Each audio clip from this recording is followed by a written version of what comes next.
I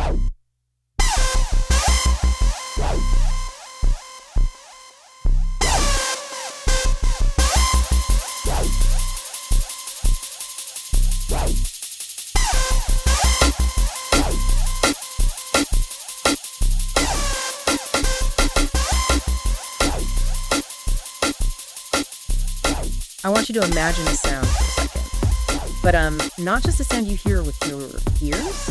I'm talking about a specific frequency, somewhere way down in that, that danger zone between 40 and 60 hertz. Oh, yeah. If you play this loud enough on a proper rig, it doesn't just make noise. It physically moves the air in the room. It rattles your sternum. It vibrates your rib cage. It's that feeling where the music is actually pressing against your chest. Exactly. Now take that heavy physical pressure and combine it with a rhythm that is absolutely manic. Right. Fracturing, chopping, reassembling itself at 170 beats per minute. It's chaotic, it's sophisticated, and quite frankly, it's intense. It really is. Today, we are talking about the breakbeat revolution. We're going deep into the origins of drum and bass and jungle. Which is, you could argue it's one of the most complex forms of electronic music ever engineered. It's a genre that completely rewired how we think about rhythm. And to guide us through this high-speed chase, we are diving into a documentary series. It's called Masters of the Mix, specifically the episode on Origins, the breakbeat revolution. A great source. And look, I consider myself a music fan, but this source really opened my eyes. It argues that this wasn't just party music, it was a technological and sociological event. That's the key right there. The source makes a really compelling case that jungle didn't just happen by accident. It was built. It was engineered using very specific tools in a very specific environment to create a sound that had never existed before. So our mission today is to connect some pretty wild dots. We need to figure out how a 6-second drum solo, recorded by a funk band in 1969, ended up becoming the DNA for a futurist subculture in 1990s London. It is a massive leap. You're talking about bridging the gap between American civil rights era soul and the grim concrete skyline of the UK in the early 90s. So let's set that scene first. The documentary paints a really vivid picture of the UK in the early 90s. The rave scene is at its absolute peak. You've got thousands of people in fields, in warehouses, laser lights, the whole summer of love vibe. Right. But the source points out that by 91, 92, that vibe is starting to curdle a little bit. It's fracturing. The euphoria is wearing off. Exactly. Things are getting grittier. And out of that fracture, this new sound starts to emerge. But before we get to the split in the genre, we have to talk about the atomic unit of this music, the breakbeat. Yes. I feel like people toss this term around constantly. Oh, cool, breakbeat. But if we really unpack it, what are we actually listening to? That's a great question because it's the foundation of everything we're discussing. So in the late 60s and early 70s, think James Brown. The Winstons, Lynn Collins funk, and soul records followed a structure. Verse, chorus, bridge. Right. But then there was this convention where everyone would stop. The singer shuts up, the guitar stops strumming. Exactly. The bass player maybe plays a simple root note or just drops out entirely. And for 4 bars or maybe 8 bars, the drummer gets the spotlight. And that's the break. That isolated section is the break. It's the rawest, most energetic part of the record. And the documentary zooms in on one break in particular, the Holy Grail, Amen Brother by the Winstons. Released in 1969. And it was a B-side. It wasn't even the hit. But the drummer, a guy named Gregory Coleman, plays a 4-bar solo that is just, well, it's perfection. The source says it's only 6 seconds long. That's it, 6 seconds. But in those 6 seconds, he does something technically fascinating. It's a kick-snare pattern, but there's a syncopation to it. There's a hesitation, a swing. It's funky. Okay, so here's the part where the history creates a fork in the road. In the 80s, American hip-hop producers found this record. They loved it. But what did they do with it? They slowed it down. Right. Think about NWA or Mantronix. They took that break, they looped it, but they kept it at a head-nodding tempo, maybe 90 or 100 beats per minute. It was heavy. It was a stomp. It was. But the UK producers, the guys who would invent jungle, they looked at that same 6 seconds of tape and asked a completely different question. What happens if we push this to the absolute limit? They accelerated it. And this is a profound point the documentary makes. Acceleration changes the emotional context of a sound. When you take the amen break and speed it up to 160 or 170 BPM, it stops being a funk groove. It turns into a weapon. It sounds like automatic gunfire. It sounds like anxiety. It sounds like a rush of adrenaline. It completely transforms the feel from cool to manic.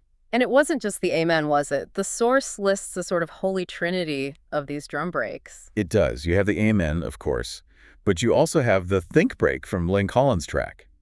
Think about it. Oh, yeah, that one's famous for the little vocal samples, right? Exactly. Those little vocal gasps from Lynn Collins. Yeah. That's the one. You hear those gasps in a million jungle tracks. And then there's the Apache break by the incredible bongo band, which is more rolling, more tribal, very percussion heavy.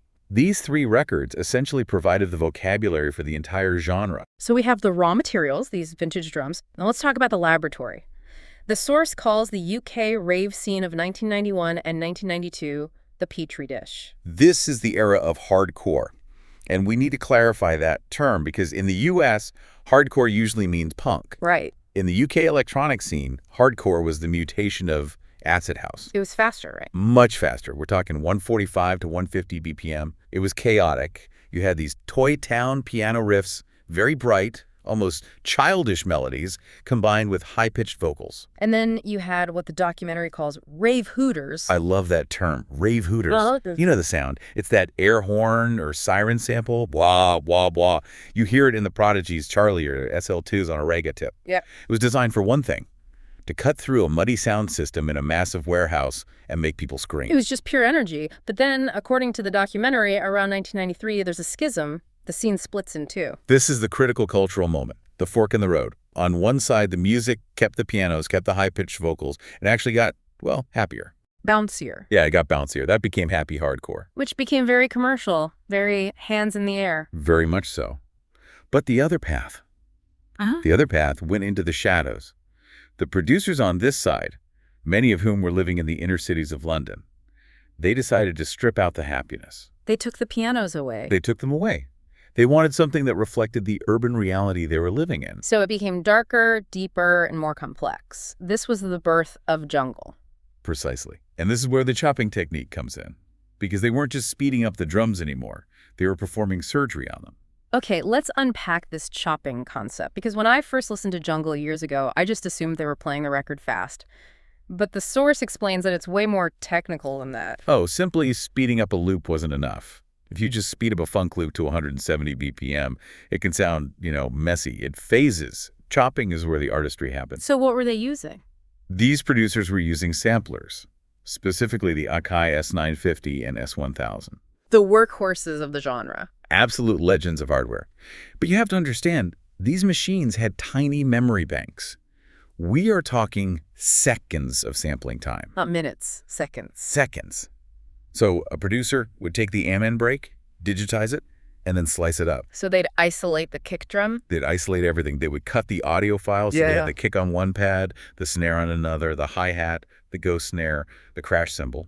They turned a recording of a performance back into a drum kit. Wow. And then they could play it however they wanted. Exactly.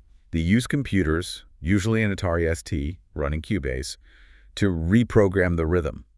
They can make the drummer play patterns that are physically impossible for a human being. That explains why the rhythms sound so jerky and stop-start. It's not a loop, it's a mosaic. It's a mosaic made of DNA. They're adding stutters, reverses, and rolls where a snare hits 32 times in a second. It's about taking a linear recording and forcing it into a digital grid. The source also makes a big deal about time stretching. Now, this sounds like sci-fi, but it was a specific feature on these samplers. Why does this matter so much?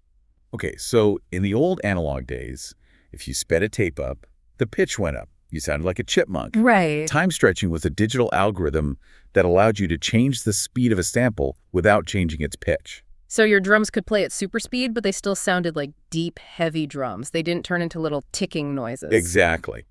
But here is the catch, and this is my favorite part of the documentary. The technology was primitive. It wasn't perfect. When you stretched a sample too far, the computer struggled. It added these metallic granular artifacts to the sound. It made the drum sound crunchy. Crunchy, robotic, metallic. It was technically a glitch. It was a failure of the processor. But the jungle producers didn't try to hide it. They loved it. That metallic sheen became a defining aesthetic of the genre. It's like how distortion on an electric guitar was originally a mistake in the amp, but then it became the sound of rock and roll. It is the exact same principle. It's innovation born from limitation. They took a glitch and turned it into a style. So we've got the high-speed, metallic, chopped-up drums. That's the treble. That's the top end rattling your teeth. But the bottom end, that comes from a completely different world. Oh, yeah? The documentary calls this a cultural fusion. You cannot separate jungle from the Caribbean experience in the UK. It's impossible. You have to remember, a huge number of these early pioneers, Goldie, Fabio, Groovewriter, Roni Size, were second-generation Windrush. So their parents had come from Jamaica or the West Indies. Right, to rebuild Britain. So they grew up with sound system culture in their living rooms. It was in the walls. It was. Reggae, Yeah. dub, dancehall. And in sound system culture, the bass isn't just a background instrument to hold the chords down. It is the lead instrument. It is a physical force. We mentioned those frequencies earlier, 40 to 60 hertz. That's sub-bass territory. Pure sine waves. Yeah. The producers took these massive rolling reggae bass lines, which are usually very slow, and they placed them underneath these frantic 170 BPM breakbeats. That contrast is what always gets me. The drums are telling you to run a marathon, they are frantic. But the bass is telling you to have time, to sway. To relax, almost. It creates this incredible tension. It's a rhythmic paradox. The brain is trying to process two different tempos at once. And then you layer the vocals on top. This is where the raga element comes in. Yeah. They didn't use pop singers. They sampled Jamaican dancehall MCs. Toasting. Right, toasting, Yeah. chanting, rapping, talking about sound clashes, about police oppression, about being a bad man in the city. A perfect example the source highlights is Original Nuta by Shy FX. Oh, 1994, an absolute classic. If you were to put one track in a time capsule to explain jungle to an alien, that's the one. You have the chopped amen breaks running at breakneck speed. You have a bass line that sounds like it's coming from a dubplate in Kingston. And you have UK Apache, the vocalist, doing this incredible performance that moves between singing and aggressive toasting. It's a hybrid. It's London and Jamaica fused together in a sampler. And it felt real. Unlike happy hardcore, which felt like an escape from reality, jungle felt like a reflection of it. It was dark, it was intense, it was multicultural. Now here's a logistical question. If you wanted to hear this music in 1993 or 1994, you weren't turning on the radio in the middle of the day. Absolutely not. The mainstream media was terrified of it. They called it gangster rave. They demonized it. BBC Radio 1 wasn't touching this stuff. So the distribution network had to go underground, or literally above ground. The documentary paints this amazing image of the pirate radio scene. It's iconic imagery. You have these crews breaking into the maintenance rooms of high-rise council estates, those big concrete residential towers in London. Right. They'd rig up a transmitter and an antenna on the roof because the altitude gave them better range. Broadcasting to the whole city from the top of the tower? Stations like Cool FM, Rinse FM, Don FM. It was a constant game of cat and mouse. The DTI, the government agency responsible for radio frequencies, was constantly hunting them. So they'd get raided. All the time. They'd raid the tower block, steal the transmitter, maybe arrest someone if they were unlucky. But the station would be back up the next week. Sometimes the next day. They'd just move to a different tower block in a different postcode. But why this matters, why they took the risk, is because it created a community. It wasn't just a playlist on Spotify. No, it was a lifeline. It was the shout-outs. Big up the Tottenham crew. Shout out to the Hackney Massive. If you were a kid in London, listening to pirate radio made you feel like you belonged to a secret society. It connected the distinct neighborhoods of the city in a way legal radio never could. And it created a feedback loop for the producers, didn't it? They were listening to see what tracks worked. Right. If a track was good, the DJ would spin it back, the rewind, and play it again from the top. That was the ultimate seal of approval. If you got a rewind on Cool FM, you made it. I want to touch on a few other pivotal tracks mentioned in the source, just to give a listener a sense of the range here. We mentioned Original Nuda, but the documentary also talks about a track called Terminator by Metalheads. This is Goldie's project. And Terminator is a landmark because of how it used that time-stretching technology we talked about. You remember that metallic glitch sound? Yeah. Terminator took that sound and turned it into a nightmare. The vocal sample sounds like liquid metal morphing. It's dark, it's cinematic. It showed that jungle could be art house, not just for the dance floor. Exactly. It sounded like the future. And on the flip side of that darkness, the source mentions Omni Trio and Renegade snares. That's the other end of the spectrum. Beautiful melodic pianos, lush strings, but still with those hard chopped-up drums. This was the beginning of intelligent jungle, or what later just became drum and bass. It showed the emotional range of the genre. Right. It wasn't just aggression. It could be beautiful. And we can't ignore the bridge track, 28 Gun Bad Boy by a guy called Gerald. A seminal track. Gerald had come from the acid house scene. He made Voodoo Ray, which is a legendary house track. But with 28 Gun Bad Boy, he started introducing those breakbeats and the rude boy attitude. It's the missing link between the acid house rave and the jungle dark side. It's fascinating to trace this trajectory. We go from a funk drummer in 1969 to hip-hop in the 80s to rave in the early 90s, and then the splintering into jungle. The documentary frames this as a story of innovation through limitation. I love that phrase. It's a perfect summary. Yeah. These guys didn't have million-dollar studios. They had cheap samplers, Atari computers with black and white screens, and their parents' record collections. They were working with limited memory, glitchy technology, and zero budget. And instead of trying to make it sound professional or clean like American pop music, they leaned into the grit. They embraced the flawed. They accelerated the culture. They took the past, the soul and reggae, and forced it into the future. They didn't just borrow from the Amen break. They completely recontextualized it. They turned a moment of soul into a distinct British urban identity. It brings me back to that drummer, Gregory Coleman of the Winstons. The source notes a pretty tragic detail that he died homeless and destitute in 2006. He never saw a penny from the sampling of the Amen break. It's one of the great injustices of music copyright history. The most sampled man in history, and he barely knew it. But artistically, the legacy is untouchable. Think about it. He sat down at a drum kit in a studio in Atlanta, Georgia in 1969. He played for 6 seconds.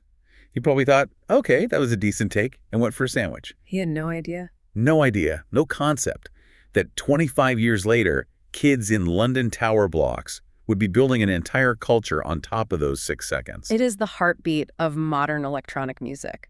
From the Prodigy to Skrillex to the background music in car commercials today, it all traces back to that one guy in that one moment hitting that snare drum. It really makes you look at the world differently. It makes you wonder what sound is being recorded right now, maybe by accident in a bedroom somewhere. That's going to be the seed for a revolution in 2050. That is a wild thought to leave us with. Listening to the radio might never be the same again. That brings us to the end of this deep dive into the origins of drum and bass. It's been a pleasure exploring the breakbeats with you. Thanks for listening. We'll catch you on the next deep dive. Take care.